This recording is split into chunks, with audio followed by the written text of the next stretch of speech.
Boa noite, meus amados. A paz do Senhor, glória a Deus. Bom estarmos juntos, reunidos, para celebrar o nome do nosso Deus, que é digno. Amém, amados? Eu quero ler com os irmãos, lá em Salmo 27, o versículo 1 e o 2 apenas.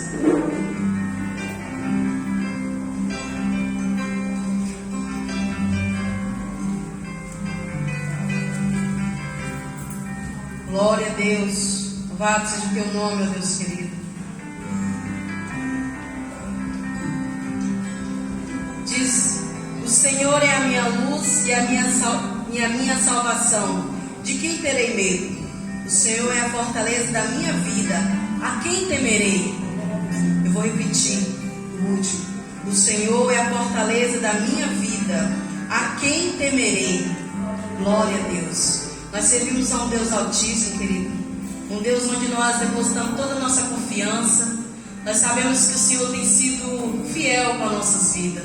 Constantemente o Senhor tem sido fiel. Nós não podemos nem medir, né? Nós somos infiéis com Deus em muitos momentos, mas o nosso Deus, Ele não mede. E isso nos dá um coração satisfeito diante da presença do nosso Deus. Eu sei que muitos irmãos aqui chegaram antes, começaram a orar, né? Teve esse momento de oração, mas outros chegaram. Eu quero convidar a você curvar sua cabeça, fazer uma oração de gratidão diante do nosso Deus. Eu te convido a celebrar ao Senhor. Nós vamos celebrar a ceia.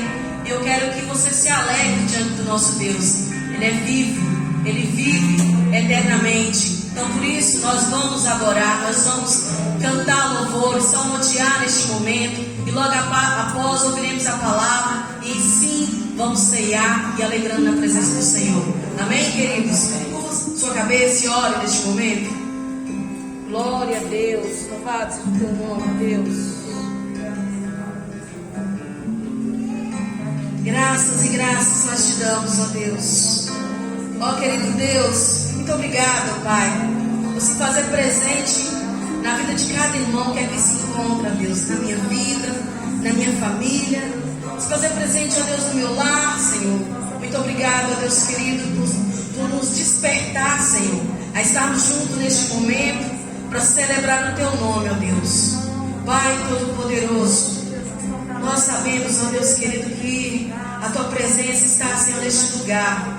Mas aqui, Deus, eu quero te pedir mais uma vez, ó Deus, que os nossos corações estejam voltados diante de ti, Senhor. Que os nossos corações, ó Deus, estejam diante da tua presença, ó Deus, esquecendo qualquer situação que esteja acontecendo lá fora, Deus, o seu corre-corre, as suas preocupações, como será o amanhã. Eu quero, ó Deus querido, colocar o nosso coração, meu coração diante da tua presença, e que os nossos irmãos também coloquem o seu coração diante da tua presença, Senhor. Pai, se faz presente com o teu Espírito Santo aqui neste lugar, Senhor. Receba a minha adoração, receba o meu louvor, receba, Senhor amado, o louvor da tua igreja, Senhor. Eu te peço em nome do Senhor Jesus, ó Pai. Amado Deus, em nosso meio, Senhor, há pessoas, ó Deus, que talvez não queiram, Senhor, nem mesmo cantar o louvor, um coração triste. Eu quero te pedir que alegre este coração, Senhor. Alegre este coração em tua presença, Senhor. Mesmo que ele não cante, mas que ele ouça, que ele medita, que ele fale contigo em pensamento, Senhor. Mas saia daqui, Senhor, renovado diante da tua presença, ó Deus. Em nome do Senhor Jesus, ó Deus. O Senhor nos conhece, Senhor. O Senhor nos sonda. O Senhor sabe de todas as coisas, ó Pai. Por isso, sim, Senhor, não devemos temer nada e nem a ninguém, Senhor. A quem temerei? A quem temerei? Oh Pai Todo-Poderoso, nós sabemos que o Senhor nos conduz. Nós sabemos, ó Deus. Por isso nós queremos dar graça, Senhor. Queremos nos alegrar em tua presença, cantando, salmodiando a ti, Senhor. Oh Paizinho querido, esteja presente neste lugar, Senhor. Esteja presente, Senhor amado, em nossas vidas, Senhor. Amém, amado. Vamos cantar, Deus. E vamos salmodiar e cantar louvores ao nosso Deus, que é digno do nosso louvor, é digno da sua adoração, é digno que você celebre Ele. Meu amado, eu te convido a louvar, eu te convido a celebrar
sim, Deus, aqui estamos, porque nós queremos muito mais da presença dele em nossas vidas.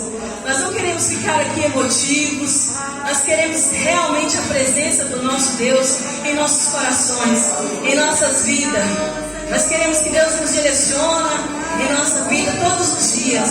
E nós pedimos direcionamento, nós pedimos que Deus esteja em nossas vidas. Nós pedimos e nós devemos buscar. Essa canção ela fala que quanto mais eu te buscar, Deus, mais eu terei. Oh, Deus. Você busca o nosso Deus, gente, atente. Ele é fiel. Ele é fiel. Oh, Deus, muito obrigada, Deus, porque o seu nome é Senhor, bendita, Senhor. Nós sabemos que sim, Senhor, precisamos.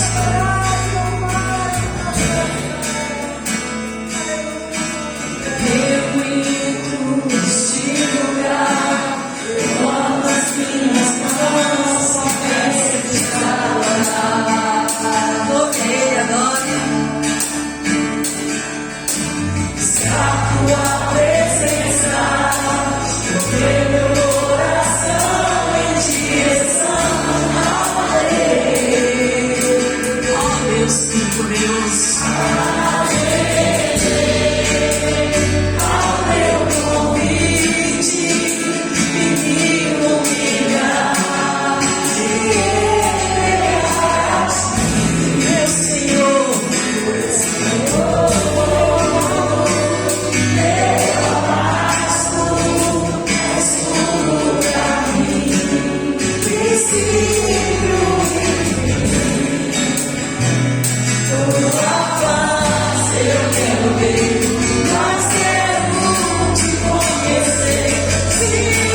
você veio para celebrar a Ele, só com o seu coração aberto, a cantar. Como eu disse na minha oração, talvez muitos de nós não querem nem cantar, apenas vir, sentar e ouvir, meditar. Oh, meu amado, eu te chamo, te convido a louvar. Abre a sua boca e louve. Cante, tira essa tristeza do teu coração, tira essa angústia do teu coração, mas deixe Deus falar o teu coração, meu amado. Luta nenhuma pode te impedir de adorar o Senhor. A quem temerei? Nada. A quem temerei? Nada. Celebramos a ti, Deus. Nós cremos, Pai, confiamos em ti. Te amamos, Deus. Te amamos, Pai.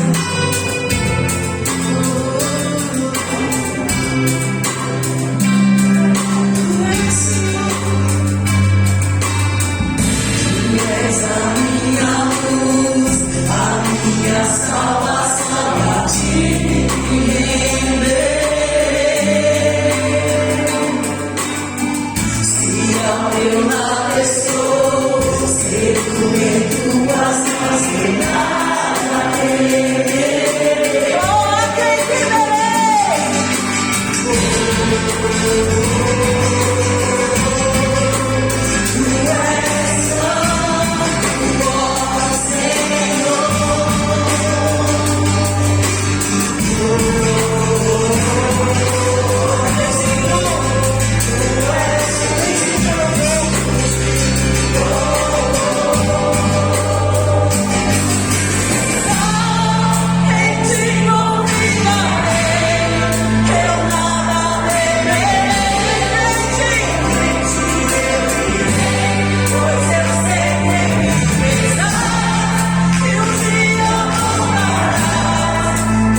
Espírito, Pai, ouvindo a tua palavra, Pai.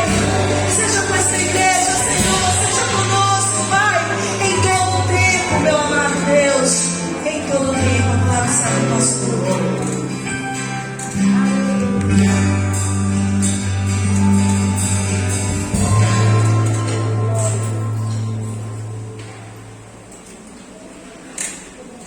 Queridos irmãos, a paz do Senhor Jesus.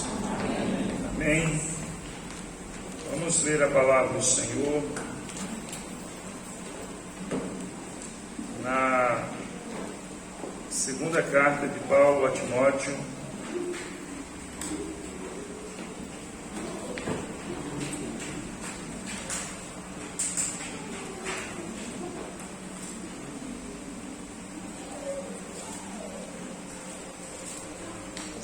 Timóteo, capítulo 2.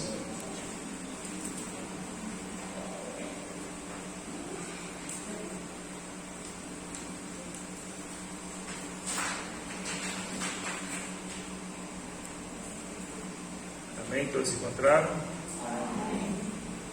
2 Timóteo 2, versículos 1 e 2. Nos diz assim: Tu, pois, filho meu, fortifica-te na graça que está em Cristo Jesus. E o que de minha parte ouviste, através de muitas testemunhas, isso mesmo transmite a homens fiéis e também idôneos para instruir a outros. Amém. Que o Senhor nos abençoe por meio da sua palavra, mais uma vez, em nome de Jesus. Amém. Queridos irmãos, Timóteo é um discípulo amado de Paulo, muito querido, e que Paulo tem todo o carinho e cuidado para instruir, cuidar de Timóteo no seu ministério, naquilo que Timóteo haveria de fazer e que Paulo desejava que ele fizesse bem, porque não estava apenas em jogo aquilo que Timóteo haveria de fazer no seu próprio ministério, mas o próprio ministério de Timóteo representava parte do ministério do apóstolo Paulo. Paulo nos mostra aqui nesta orientação a Timóteo que aquilo que Timóteo haveria de fazer significava parte do ministério do próprio Paulo. Paulo então diz a Timóteo que ele deveria pregar, que ele deveria ensinar aquilo que ele recebera a pessoas que fossem transmitir para outras, pessoas que fossem fiéis, idôneas, que pudessem também instruir a outras pessoas. Ou seja, Paulo estava dizendo a Timóteo: a sua missão é levar a outras pessoas aquilo que você recebeu de mim e ensinar essas pessoas a levar a outras aquilo que receberam de você.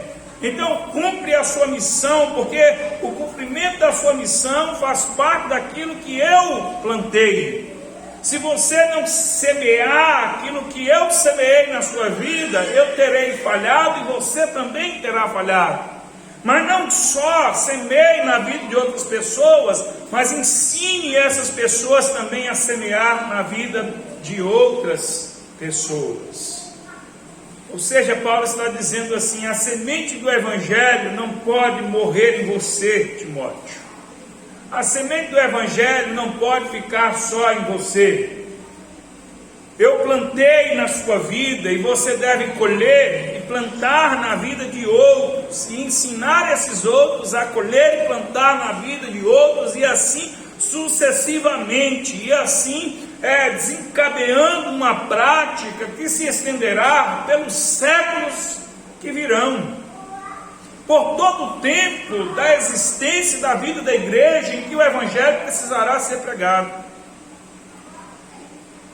Então nós temos aqui, meus amados irmãos, Paulo mostrando a Timóteo a missão que ele tinha, e que a missão dele estava atrelada à do próprio Paulo, e que Timóteo precisaria associar a própria missão há outros que receberiam a semente do Evangelho, que esses outros precisariam colher e plantar na vida de outros.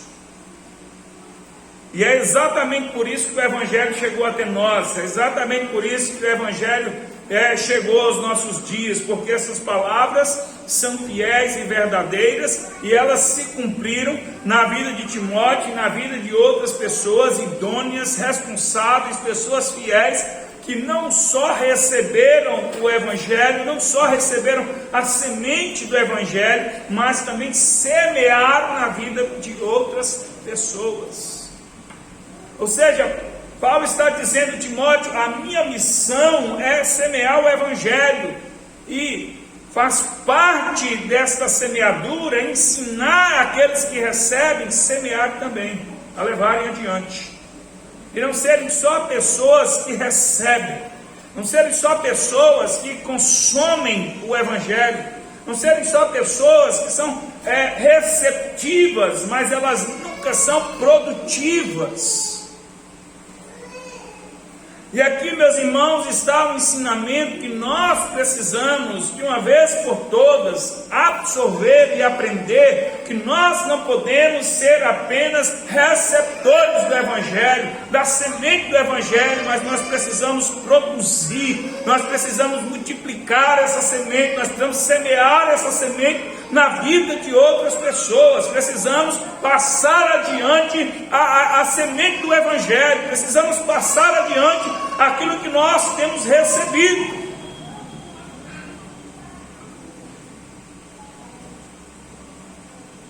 Pare e pense para você entenda. Nós não podemos apenas ser receptores do Evangelho ou das bênçãos de Deus. Pode estudar toda a Bíblia, pode estudar toda a Bíblia, e você vai ver que você não vai encontrar nenhum vestígio de ensinamento que te motive a receber de Deus, a ser abençoado, a receber a semente do Evangelho, a receber qualquer coisa e ser um fim em você mesmo. Você não vai encontrar nenhum ensinamento. Então pare e pense. A sua atitude hoje, ela é de receber de Deus, receber o Evangelho e transmitir a outras pessoas, e refletir na vida de outras pessoas, semear nas pessoas próximas a você, ou você está sendo um fim em si mesmo? Ou seja, as bênçãos do Senhor chegam até você, as bênçãos do Senhor são semeadas na sua vida, e você para por aí. Ninguém é abençoado a partir da sua vida, ninguém é alcançado a partir da sua vida. Quando Deus chamou Abraão e prometeu a Abraão que dele faria um povo, que abençoaria Abraão, Deus disse que essa bênção não seria só para ele. Deus disse que essa bênção, ou esse propósito que tinha na vida de Abraão, não seria um fim nele mesmo, que através de Abraão todas as nações da terra seriam abençoadas, todas as famílias da terra seriam abençoadas. Ou seja, Deus chamou Abraão e disse: Abraão, eu vou semear na sua vida, eu vou te abençoar, mas essa bênção não vai ficar só na sua vida, essa bênção não é só para você, essa bênção é para os seus filhos. Abraão disse: eu não tenho filho, não se preocupe, você vai ter. E essa bênção não será só para os seus filhos, essa bênção será para os seus netos, essa bênção será para o povo que será constituído a partir de você, Abraão. Mas Senhor, que coisa maravilhosa! E não para por aí, Abraão. Olha para o céu, veja quantas estrelas. Você pode contar as estrelas? Não, são inúmeras. Então, assim será o povo, ou as pessoas que serão abençoadas a partir das sementes das bênçãos que eu trarei sobre a sua vida. Todas as famílias da terra serão alcançadas a partir do que eu tenho para fazer na sua vida. Aí você diz assim, pastor, mas aí está se falando de Abraão, né? Quem sou eu diante de Abraão? Aí não dá para comparar. Quem é você diante de Abraão? Abraão era um sujeito que morreu sem ver Jesus, sem conhecer Jesus, sem saber do plano concretizado de Deus. Você é uma pessoa que vive conhecendo o plano de Deus concretizado, prometido para Abraão. Você é uma pessoa que sabe da ordem de Jesus: ide por todo mundo e pregar o evangelho, fazer discípulos em todas as nações, ensinando-os a guardar tudo que eu os tenho ensinado. Essa é a ordem de Jesus. Este é o ensinamento de Paulo para Timóteo. Timóteo, que você recebeu de mim, assim como foi na vida de Abraão, assim como Jesus instruiu os apóstolos, eu estou te instruindo. Vai, não deixa a semente morrer em você. Seja luz, seja sal, transmite o evangelho, abençoa outras pessoas. Não deixa a bênção de Deus, a semente do Senhor morrer na sua própria vida. Não deixa, não faz da sua vida um fim em si mesmo, das bênçãos de Deus. Seja portador das bênçãos de Deus, a fim de alcançar outras pessoas. Todos nós fomos chamados para sermos abençoados por Deus. Todos nós somos chamados para transmitir as bênçãos de Deus. Não tem essa de quem sou eu, não tem essa de quem é fulano, não tem essa de comparar com esse ou aquele outro. Você foi chamado por Deus. Deus não fez ninguém insignificante. Deus não chamou ninguém desprezível. Deus não chamou ninguém incapaz. Deus não chamou ninguém que não tivesse condição de ser um portador da sua bênção e abençoar outros que estão à sua volta. Tantas vezes não compreendemos que somos abençoados.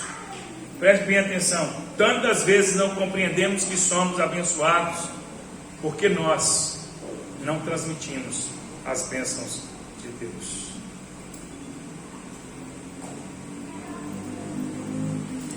Existem bênçãos de Deus que nós só vamos ver quando nós compartilharmos, quando nós semearmos na vida de outras pessoas. E quando a gente ver sementes sendo frutificadas na vida de outras pessoas, a gente percebe o quanto Deus tem nos abençoado. Então eu quero aqui perguntar a você: qual é a avaliação que você faz de si mesmo? Você é essa pessoa que apenas recebe e consome as bênçãos de Deus? Ou você tem compartilhado de algum modo? Você tem transmitido as bênçãos de Deus? Ah, mas isso aí é para pastores. Não estou falando que é para pastores, é você. Todos nós somos sal, todos nós somos luz, todos nós somos discípulos de Cristo, todos nós somos portadores das bênçãos de Deus, todos nós temos a responsabilidade de levar o Evangelho. Eu nem vou perguntar se você é uma pessoa que deseja constantemente ser abençoado por Deus, porque eu sei que você deseja isso. Assim como eu quero constantemente ser abençoado por Deus, em tudo na minha vida.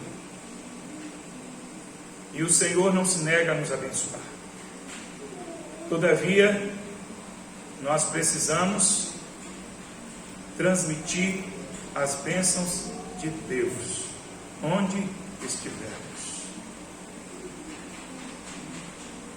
Na igreja, no trabalho, nas ruas, na escola, em todo e qualquer lugar, nós precisamos transmitir as bênçãos de Deus que nos alcançaram. Irmãos, nada disso que eu falei aqui é alguma novidade. Nada disso que eu disse aqui é alguma coisa que você desconhece. Nada disso que eu disse até agora é uma novidade que você diz: olha, eu não sabia disso. Não sabia que Deus nos abençoava. Eu não sabia que nós fomos chamados para abençoar outras pessoas.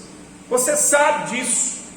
Você tem conhecimento disso, que Deus é poderoso e tem nos abençoado. E que Deus nos chama a abençoar outras pessoas. Que nós temos a prática de abençoar outras pessoas em Cristo Jesus. Você sabe disso. A questão é o quanto nós praticamos, a questão é o quanto nós vivemos, a questão é o quanto nós colocamos isso efetivamente no nosso dia a dia, na nossa prática de vida. A questão é o quanto nós obedecemos a isso que nós sabemos, isso que nós conhecemos. E aí eu quero aqui, amados irmãos, fazer algumas ponderações para que a gente pense no quanto a gente tem vivido isso e no quanto nós não temos vivido, no porquê nós colocamos em prática e porquê nós não colocamos em prática, porquê temos dificuldade em viver isso, em colocar em prática, porquê temos algumas dificuldades. Aí a gente vem aqui no versículo 1. Antes de Paulo dizer isso a Timóteo, ele disse que é necessário que Timóteo, esse filho amado, seja fortalecido na graça que está em Cristo Jesus. E aqui está, meus irmãos, a condição que nós precisamos buscar. Aqui está o modo como nós devemos viver, para que a gente faça isso que Paulo está instruindo a Timóteo, que não é novidade como para nós, é a mesma instrução de Jesus aos discípulos, é a instrução de Jesus para nós. Por qual razão, quantas vezes nós não transmitimos as bênçãos de Deus? Fazemos isso quando somos fracos. Fazemos isso quando nós nos colocamos numa condição de fracassados, quando não nos fortificamos na graça que está em Cristo Jesus. O Senhor nos ensina aqui na sua palavra que para que a gente seja discípulo, para que a gente transmita o Evangelho, para que a gente semeie o Evangelho, nós precisamos ser fortes. Nós precisamos ser pessoas fortificadas. Nós não podemos ser pessoas fracas, acovardadas, medrosas. Nós precisamos ser pessoas fortes. Pessoas que não temem, pessoas que não têm medo de compartilhar o Evangelho, de transmitir o Evangelho, de compartilhar daquilo que têm recebido. Pessoas fortes não têm medo de agir, não têm medo de doar, não têm medo de fazer, não têm medo de transmitir.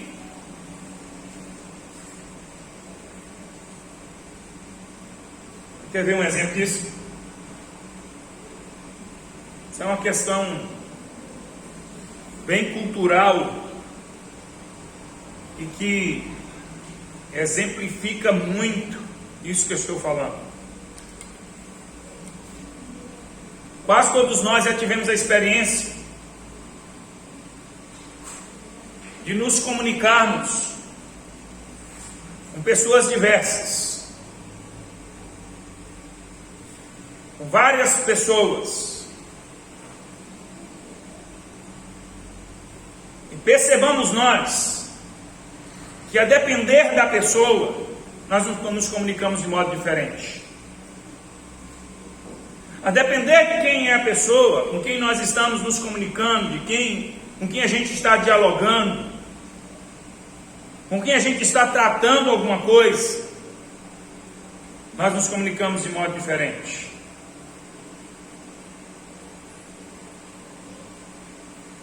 Se você estiver na rua e se encontrar com uma pessoa que aparentemente é uma pessoa instruída, que ela está bem vestida, que ela tem uma postura que lhe chama a atenção, e essa pessoa te aborda, e essa pessoa chega para você assim, por gentileza, você pode me conceder um pouco do seu tempo? É possível me dar uma informação, se é do seu conhecimento? Aonde fica tal lugar assim, assim, assim? Ao receber essa abordagem, a sua postura, o seu comportamento, o seu modo de falar, ele é de um jeito. Você procura ser o mais educado possível. Você procura corresponder a essa pessoa que aparentemente é uma pessoa que tem conhecimento, que é uma pessoa de finos tratos, finos modos. E você dá instrução àquela pessoa se você conhece. Agora pensemos numa outra figura. Para diante de você uma pessoa mal vestida, que anda sem uma postura muito conveniente e que fala com você de uma maneira bem simples e às vezes até grosseira. Alguém chega para você e fala assim: ô meu filho, minha filha, você sabe dizer onde é que é tal lugar assim?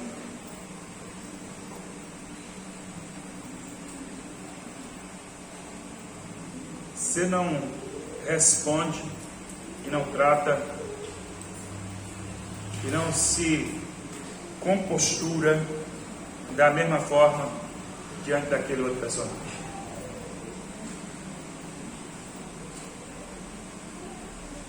Eu não estou aqui querendo dizer que você está certo ou errado, que não está certo ou errado. Só estou querendo dizer que a gente rapidamente se adequa ao tipo de pessoa.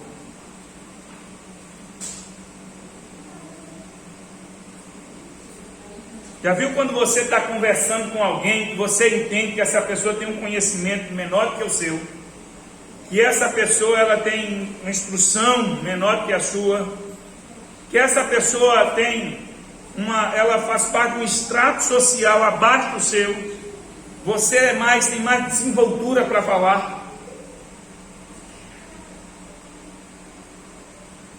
Às vezes você fala até mais alto do que o normal.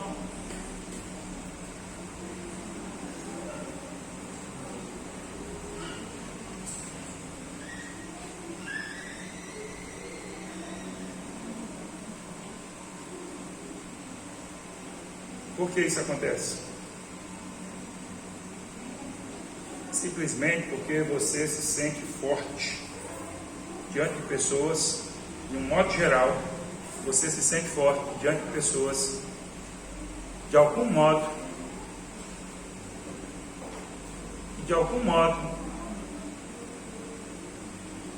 aparenta ser mais fraco que você, no conhecimento, no extrato social e de qualquer outra natureza. Você não tem medo de falar, você tem desenvoltura.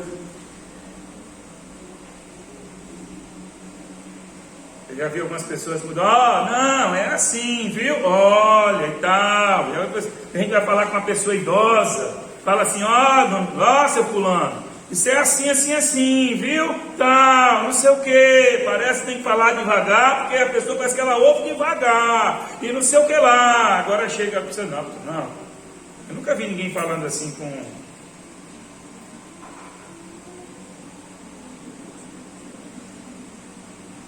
Não é assim? Você já viu? Eu acho que vocês já me entenderam. O que eu quero colocar é que por que razão a gente muda o comportamento? A razão é simplesmente quando nós nos sentimos mais fortes. Você já viu quando um adulto vai falar com uma criança, ele se sente mais forte que a criança, e ele vai explicar uma coisa para a criança, ele tem todo aquele domínio, toda a segurança para falar com a criança?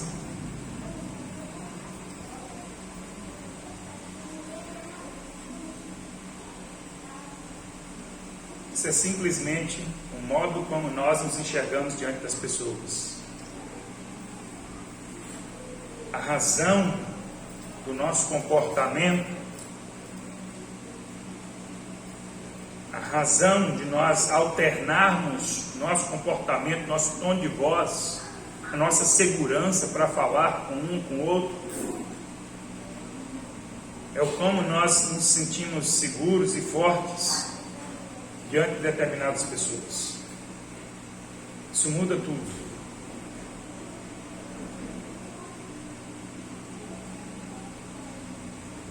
Eu não quero aqui falar sobre nosso comportamento social.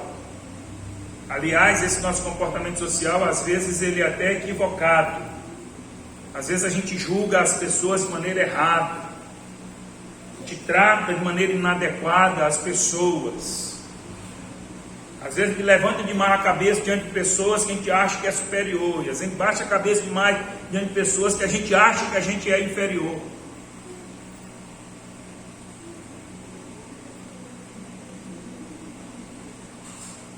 O que eu quero colocar é que o modo como nós nos comportamos tem a ver com o quanto nós nos sentimos mais fortes ou mais fracos diante de determinadas pessoas. E Paulo está dizendo a Timóteo aqui que ele vai conseguir fazer isso se ele for forte. Que ele vai conseguir fazer isso se ele for uma pessoa forte. Se ele olhar para todos e falar assim: eu sou forte.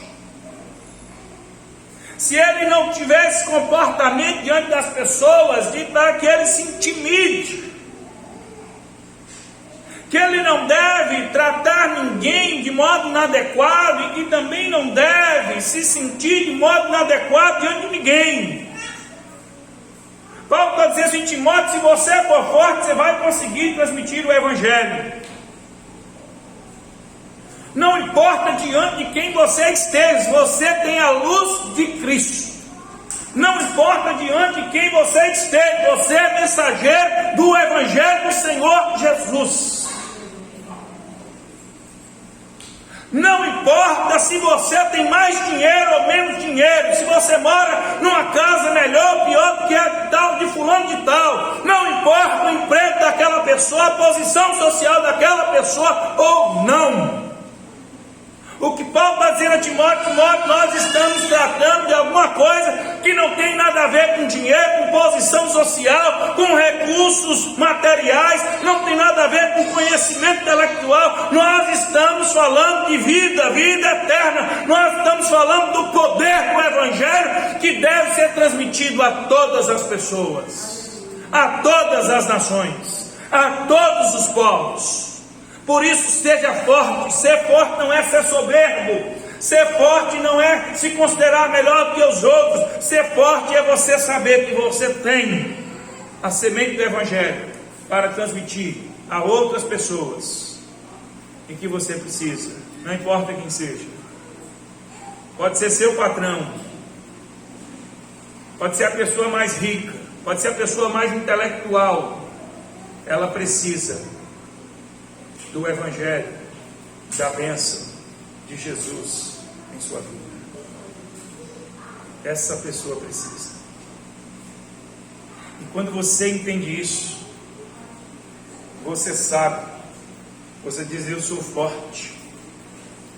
Essa pessoa, ela pode ter mais dinheiro que eu, mais conhecimento do que eu, ou ela pode não ter dinheiro como eu tenho, ela pode não ter conhecimento como eu tenho, isso não importa. Eu tenho a semente do Evangelho que precisa ser semeada na vida desta pessoa. Ela precisa ser abençoada com o Evangelho que foi semeado na minha vida. O Senhor chama pessoas fortes, pessoas corajosas, pessoas que não têm medo, pessoas que não se intimidam frente a qualquer circunstância, frente a qualquer pessoa, seja ela quem for. Entendeu? Seja ela quem for, ela precisa do Evangelho, do qual você é portador. Por isso, Timóteo ouve de Paulo: fortifica-te. Você precisa ser forte. Você precisa se ver como uma pessoa forte. Você precisa se ver como uma pessoa que tem força.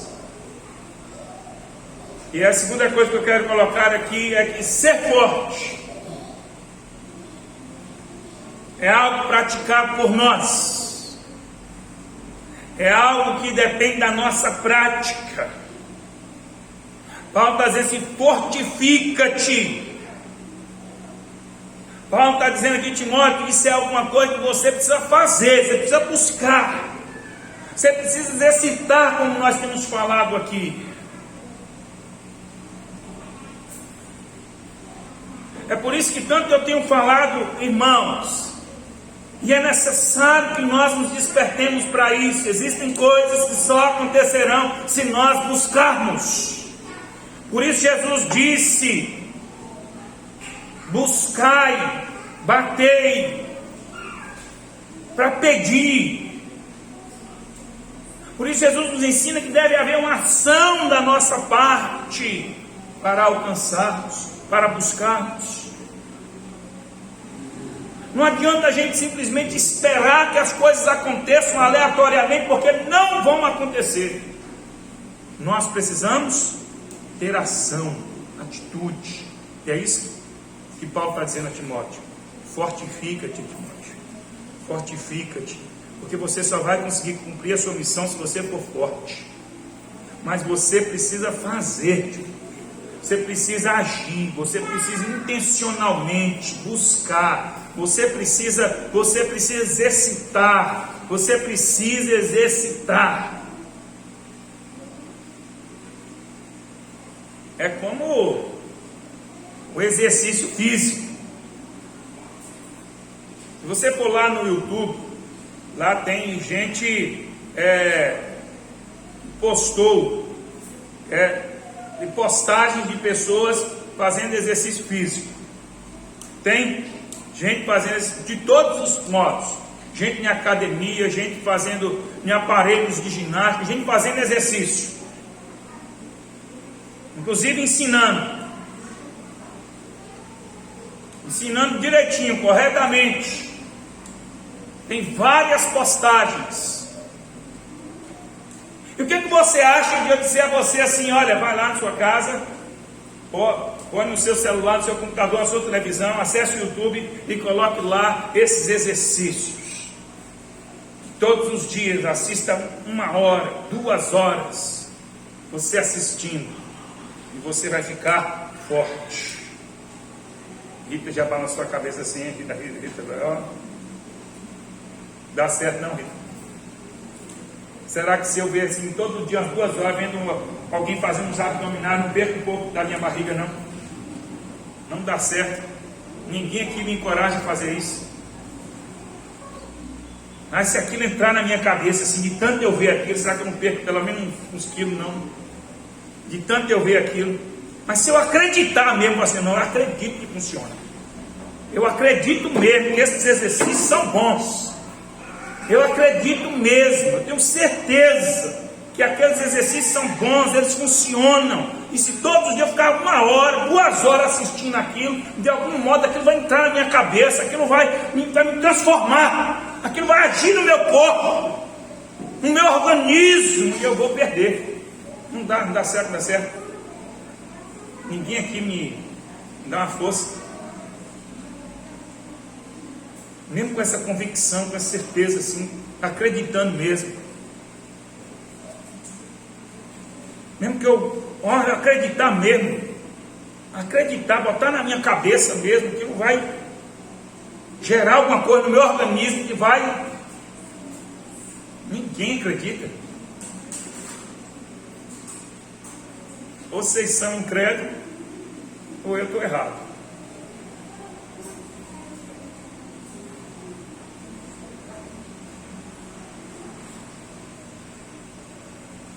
Parece claro que eu estou errado, né? Não vai funcionar. Eu posso sim assistir aquilo e buscar alguma orientação, aprender a fazer algum tipo de exercício, mas se eu mesmo não fizer os exercícios, não vai acontecer coisa alguma. Se eu disser a vocês assim, irmãos, o que você acha melhor? Assistir 2 horas dos exercícios de acordo com o que eu falei agora, ou 15 minutos eu mesmo fazendo? Qual dos dois vai ter mais resultado? Os 15 minutos ou as 2 horas? 15 minutos eu fazendo, ou as 2 horas assistindo? 15 minutos mesmo, né? Vocês estão sabendo. E eu estou precisando. Como é que é, Marli? Até 7 minutos. 7 minutos já? 7 minutos já é alguma coisa? Olha aí. 7 minutos já é alguma coisa. Vale mais do que as 2 horas. Não é? Então, irmãos, está muito claro aqui esse exemplo, vocês sabem disso. É isso que Paulo está falando para Timóteo. Não adianta você ficar 2 horas no YouTube vendo as pessoas fazendo exercício. Isso não vai te fortalecer. É melhor você fazer 15 minutos. Na prática, 7 já começa a funcionar alguma coisa, já tem algum resultado. 15, depois você aumenta para 20, para 30 minutos, para 1 hora. E depois você vai estar fazendo as 2 horas, você mesmo, não é vendo os outros fazerem. Na prática, fortifica-te. Entendeu? É isso. Tem muito crente cheio de conhecimento. Tem muito crente que acredita no exercício, sabe que o exercício funciona, sabe que a prática é boa, mas não tem se colocado à disposição de fazer. E é isso que Paulo está falando de Timóteo. Timóteo, fortifica-te. Você, Timóteo, tem que fazer. Você tem que fazer. Não adianta você simplesmente entender, não adianta você só acreditar. Você precisa entender, você precisa acreditar, mas você tem que, na prática, exercitar. Fortifica-te na graça que está em Cristo Jesus. E aí, para concluir, a última coisa que eu quero falar é sobre a graça.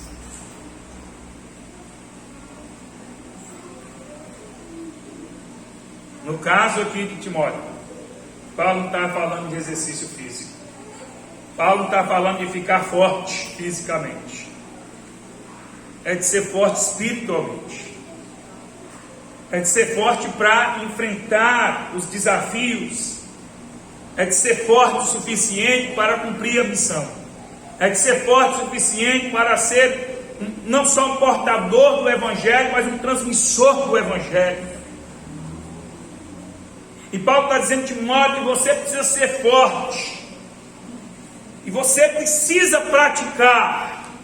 É você que tem que buscar. Mas a força que você precisa, ela está na graça de Cristo Jesus.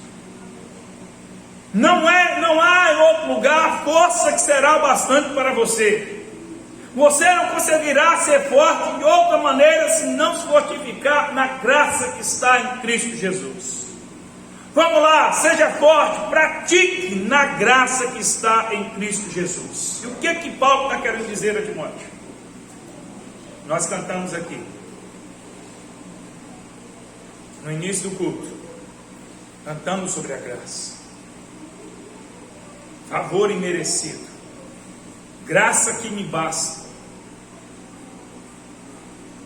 Só essas duas palavras, merecido e basta, é o suficiente para que a gente entenda o que Paulo está querendo dizer a Timóteo.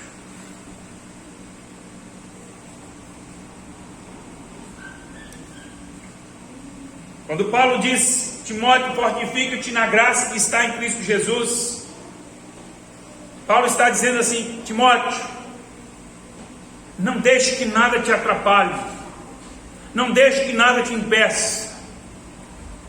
Você será forte, cada vez mais forte, quando você se esvaziar de tudo que é mundano, de tudo que é terreno, de tudo que é carnal, e se apegar unicamente à graça que está em Cristo Jesus. E o que é se apegar à graça que está em Cristo Jesus, que te fortifica, Timóteo? É você não se encher de qualquer outra coisa, de qualquer direito, de qualquer desejo de mais nada, senão da graça do Senhor.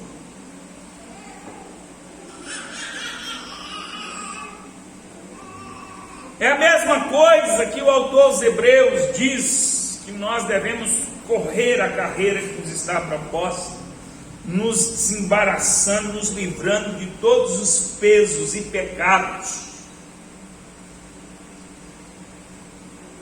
Depois você pode ler lá em Hebreus, no capítulo 12. Corramos a carreira que nos está proposta, nos livrando de todo embaraço, de todo peso, de todo pecado. E ali está a figura de um atleta lá em Hebreus. Um atleta hoje, irmãos, preste bem atenção, as Olimpíadas acabaram de acontecer. Um atleta daquele que corre, é a figura que o autor dos Hebreus usa ali. As palavras ali, elas se referem a um atleta que corre. Carreira ali, está falando de um atleta. É como se hoje fosse escrito assim: olha, sigamos na maratona que nos foi proposta. A maratona é uma linguagem esportiva.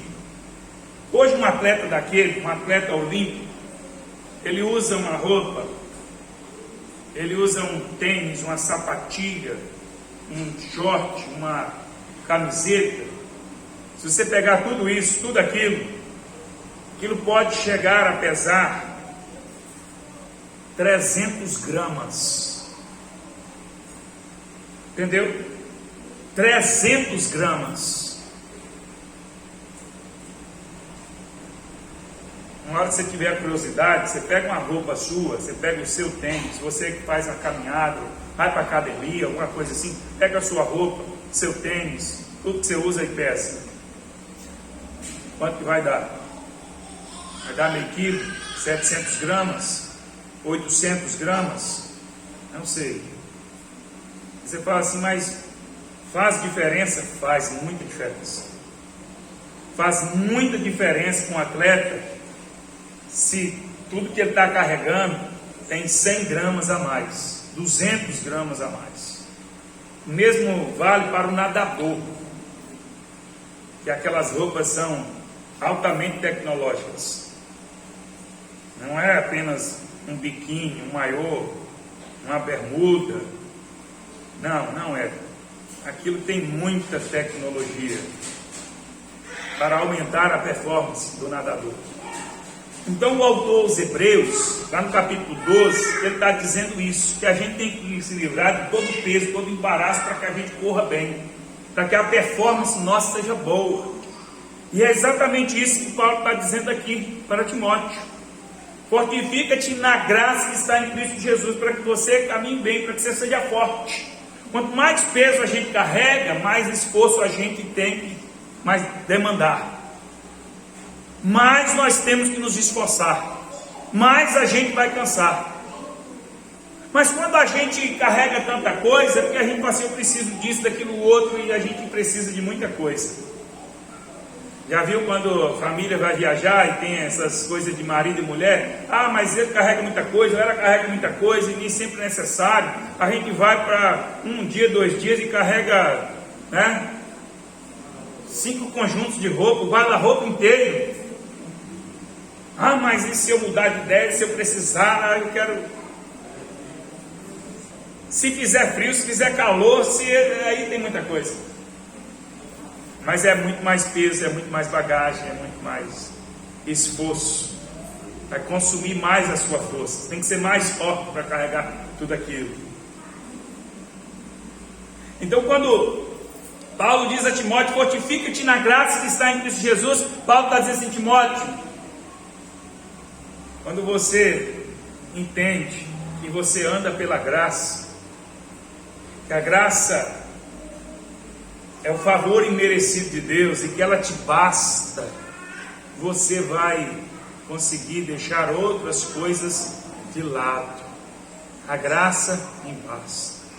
Basta a graça do Senhor. Não preciso me preocupar em carregar tanta coisa, não preciso me preocupar em viver tanta coisa, não preciso me encher, não preciso me prevenir de tanta coisa, não preciso me cercar de tanta coisa. Eu preciso da graça do Senhor, porque na graça do Senhor eu sou forte.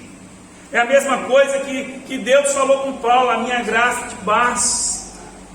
A minha graça te basta. É na tua fraqueza que o meu poder se aperfeiçoa. É na minha fraqueza que o meu poder opera na sua vida.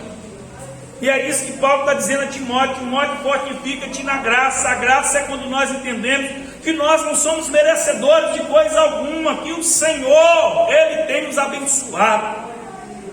A graça, como nós já temos falado tanto, é que nós não somos dignos de coisa alguma.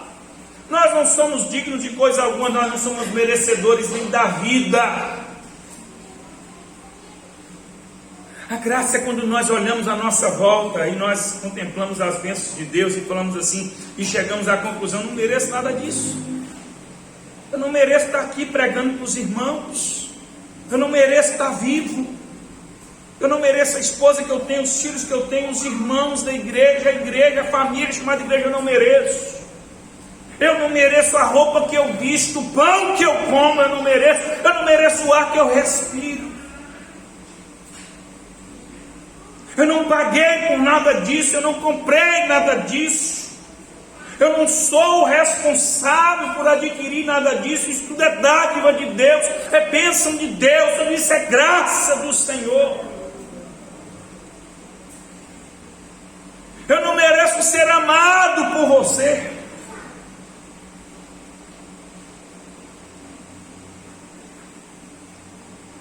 Por isso, se você se irar contra mim, essa ira não vai ser um peso na minha vida.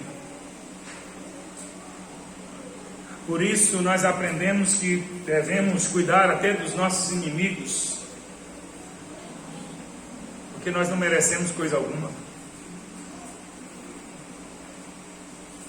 Quando nós entendemos a graça de Deus, nós nos esvaziamos de todos os nossos direitos, das nossas justiças humanas.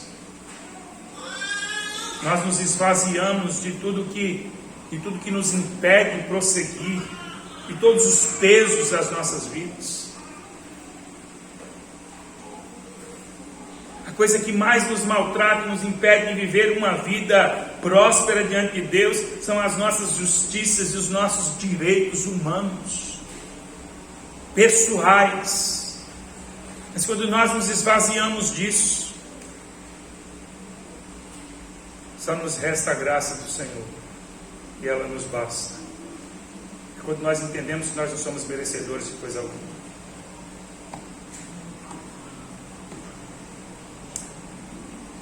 Eu quero viver uma boa vida, eu quero viver uma vida agradável, eu quero viver uma vida abastada, eu quero viver uma vida em paz, eu quero viver uma vida feliz, e não há nenhum pecado, nenhum problema em desejar tudo isso. Mas isto só é possível se for pela graça do Senhor. E se nada eu tiver, se nada disso alcançar, ou se tendo me for tirado, eu deixar de ter, eu preciso continuar entendendo que eu tenho a graça de Cristo Jesus. Hoje eu tenho saúde, e amanhã eu posso não ter. E o que eu vou fazer? É muito engraçado que quando acontece alguma coisa conosco, a gente descobre uma enfermidade, ou a gente toma um prejuízo, acontece alguma coisa desagradável, logo a gente pensa assim, mas onde foi que eu errei? É claro que os nossos erros podem nos trazer consequências, mas a gente pensa logo assim, mas onde foi que eu errei? Senhor, eu não sou tão velho assim, e me parece um câncer.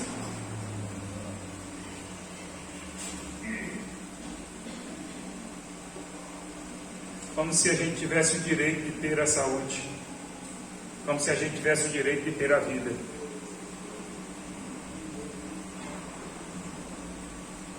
Nós não temos direito algum. Quando a gente entende isso, não vai ser a enfermidade, não vai ser o inimigo, ou os inimigos, não vão ser as pessoas, não vão ser as circunstâncias que nos impedirão de viver o que Deus tem preparado para nós.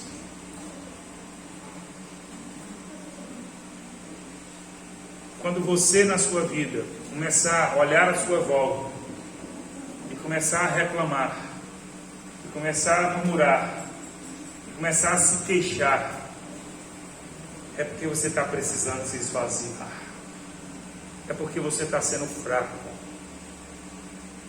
é porque você está fraco, você está precisando olhar para a graça do Senhor e fortificar nela. Você está precisando se fortificar na graça que está em Cristo Jesus. Quando você começar a se queixar das pessoas, da mulher, do marido, do pastor, dos irmãos, da igreja, começar a se queixar da vida, começar a reclamar de tudo, de todos, você precisa concluir assim: eu estou fraco, eu estou fraco, eu preciso me fortificar na graça que está em Cristo Jesus. Porque é na graça que está em Cristo Jesus que eu consigo caminhar em meio a tudo isso. Eu consigo caminhar. Não é, irmãos, que a gente tem que aceitar as coisas ruins, não. Não é isso, não. Entendam. Andar na graça não é aceitar as coisas ruins, não. É você não se encher de direitos ao ponto de entender que você não merece aquilo ou não. Não importa se eu mereço, não é questão essa. Eu vivo pela graça, você vive pela graça. E é assim que nós somos fortes. É assim que a doença não vai nos tirar da presença de Cristo. É assim que os inimigos nossos não vão nos tirar da presença de Cristo. É assim que as pessoas que desejam mal para nós, ou até fazem mal contra nós, não vão nos tirar da presença de Cristo. É assim que as circunstâncias difíceis, elas não vão nos tirar da presença de Cristo. Porque nós entendemos que nós vivemos pela graça que está em Cristo Jesus. Amém? Sejamos não apenas portadores do Evangelho, mas transmissores do Evangelho, sendo fortes, pessoas que praticam o fortalecimento, entendendo não somos dignos nem merecedores de coisa alguma, mas que vivemos pela graça. Vamos orar. Fica de pé no seu lugar, vamos orar.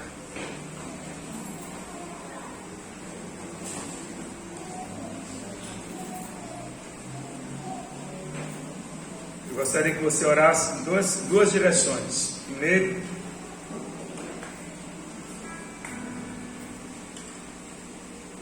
se coloque diante de Deus e diz: Senhor, eu quero ser o transmissor do Evangelho. A segunda coisa, eu quero ser forte na graça que está em Cristo Jesus. Se você tem se sentido fraco, se você tem se sentido abatido, tem murmurado, reclamado, se queixado de tantas coisas à sua volta, se esvazie de tudo isso. Se apegue à graça do Senhor. Ele te ama. Só o fato de você estar vivo e estar aqui hoje cultuando com outras pessoas ao Senhor Jesus. Isso já é grandioso, maravilhoso. É bênção de Deus na sua vida. Em nome de Jesus. Vamos orar. Pai Santo, muito obrigado pela tua graça sobre nós. Obrigado por nos chamar para compartilhar o Evangelho, para sermos sal e luz nesse mundo. Nós queremos receber a semente do Evangelho e queremos semear na vida de outras pessoas. Nós desejamos isso, queremos na prática fazer isso, semear na vida de outras pessoas. Sabemos que isso não será possível, Senhor, se não formos fortes, se não praticarmos o Evangelho, entendendo a tua graça. Ajuda-nos a olhar para nós mesmos, Senhor, e nos desembaraçarmos de todo o peso, de todo o pecado que nos impede, Senhor, de caminhar. Nós queremos, ó Deus, nos firmar na graça que está em Cristo Jesus. E o mais o Senhor fará. Obrigado pela vida. Obrigado por tudo que o Senhor tem feito. Obrigado, ó Deus, pela saúde. Obrigado, ó Deus, pelo sustento, pelo pão de cada dia. Obrigado, ó Deus, pelas lutas, pelas provações. Em tudo nós vamos rompendo, caminhando. Em tudo, ó Deus, nós vamos dando graças ao Senhor. Seja o Senhor adorado, glorificado em nossas vidas, em todo o tempo. Não há nada, Senhor, nem ninguém que pode, ó Deus, nos tirar a graça do Senhor. Não há situação, não há circunstância, não há luta que pode nos tirar a graça do Senhor. Eis-nos aqui, ó Deus. Seja assim nas nossas vidas, que a tua graça seja sobre todos nós. Em nome de Jesus. Em nome de Jesus. Lívia vai cantar? Vai. Quero chamar a Lívia aqui para cantar. Enquanto nós cantamos, você que trouxe a sua contribuição, você pode entregar em honra e adoração ao Senhor. E logo após nós vamos celebrar a ceia, ministrar a ceia do Senhor, em nome de Jesus.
Graças a Deus.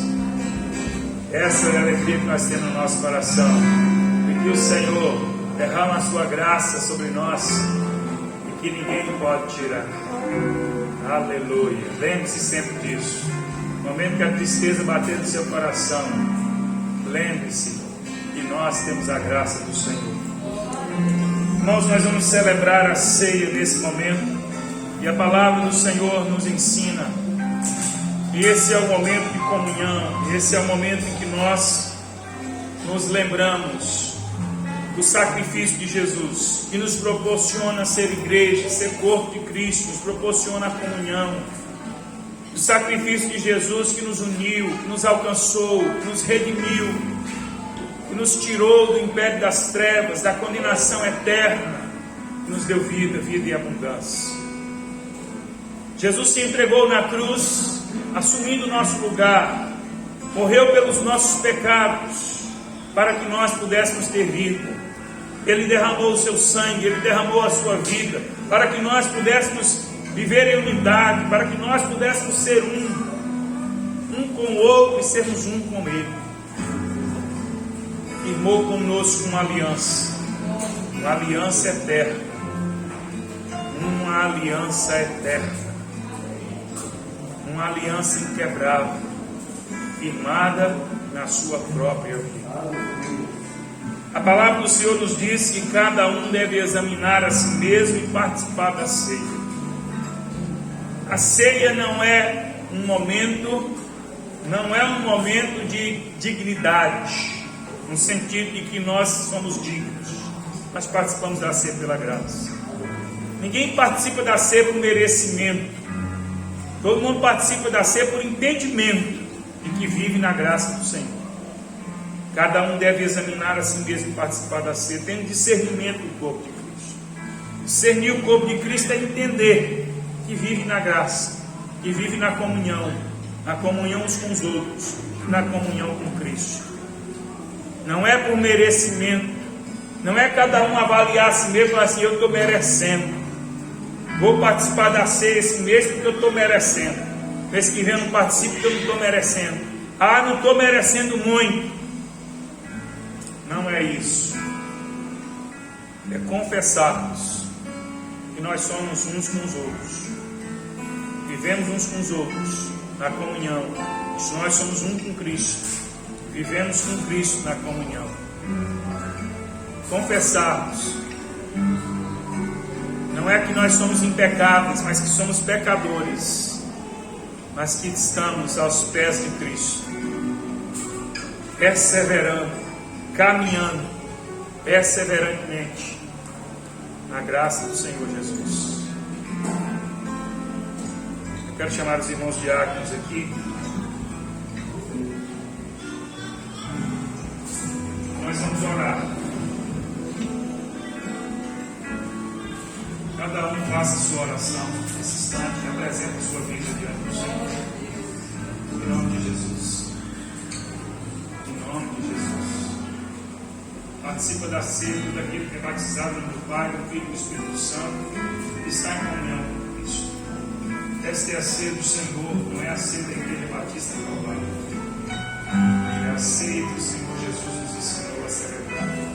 Até que Ele volte, nós iremos testemunhar, iremos praticar esse ato para a glória de Jesus. Oremos. Cada um faça a sua oração.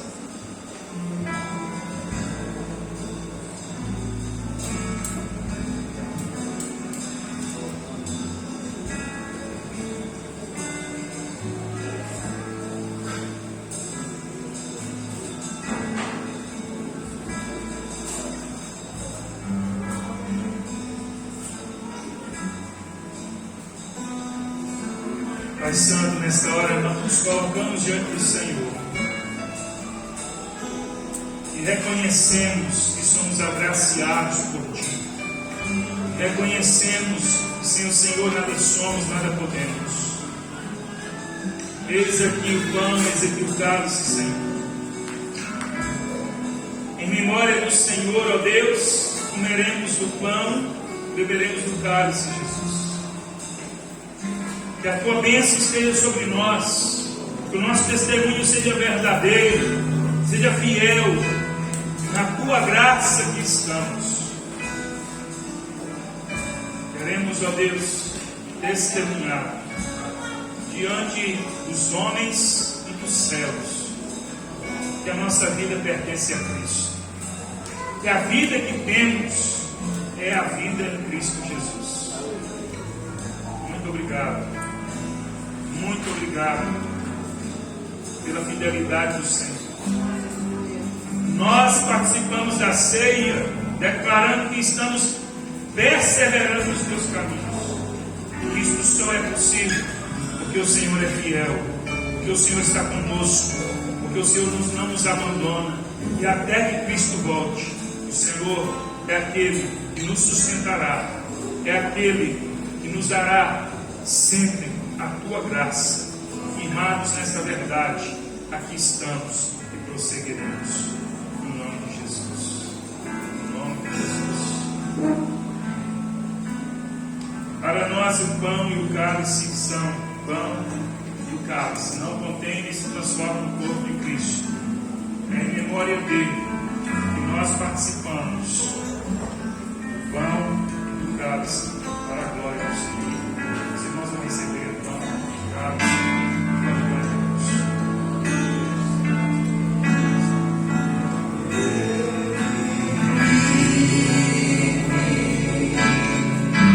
Posso crer no amanhã,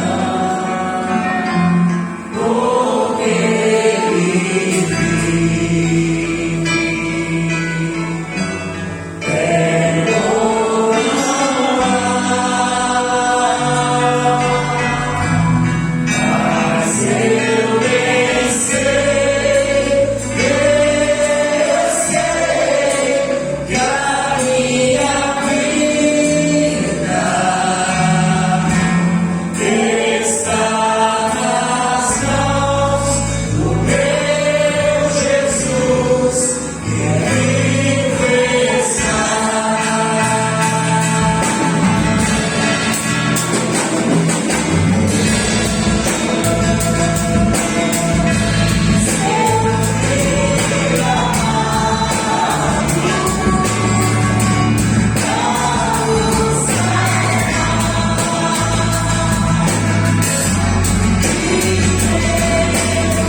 presença que nós nos colocamos diante do Senhor para testemunharmos o sacrifício de Jesus, da vida eterna herdada por nós,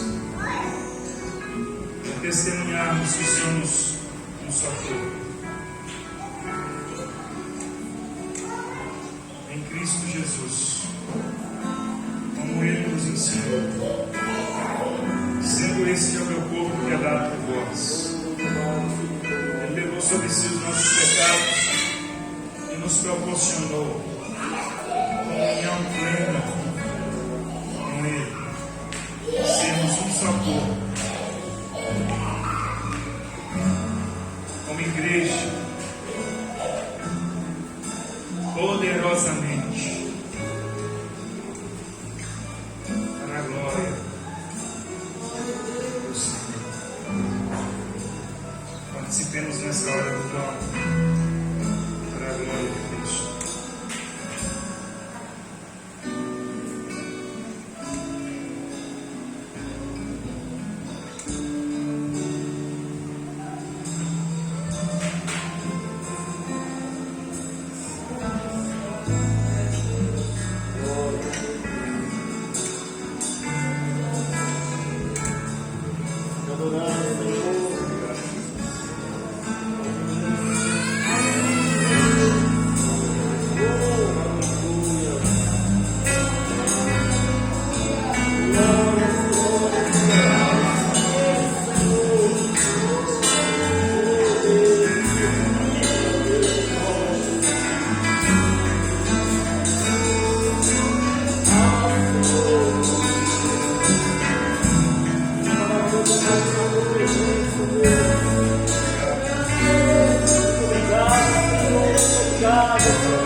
Derramou a sua vida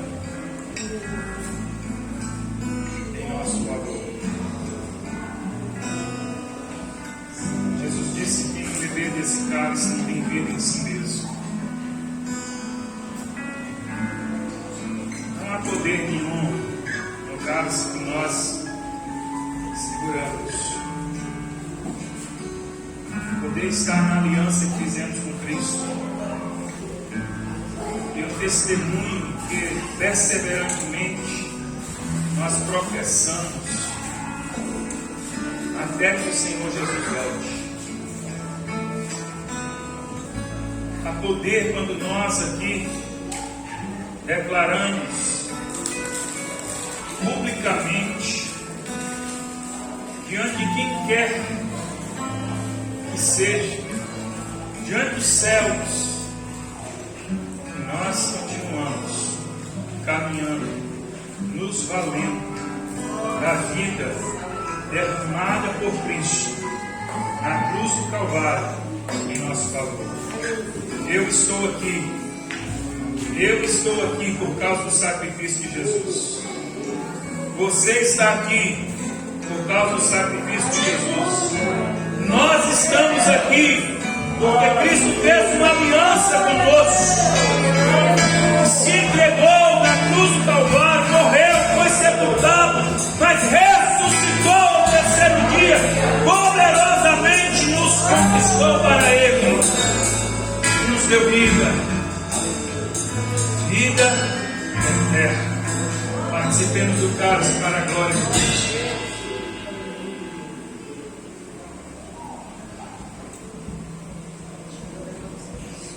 Glória a Deus. Aleluia. Aleluia. Oh, Pai, obrigado, Senhor. Aleluia. Nós cremos. Oh, que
dar essa oportunidade especial de estarmos juntos, cultuando ao Senhor, em adoração ao Senhor.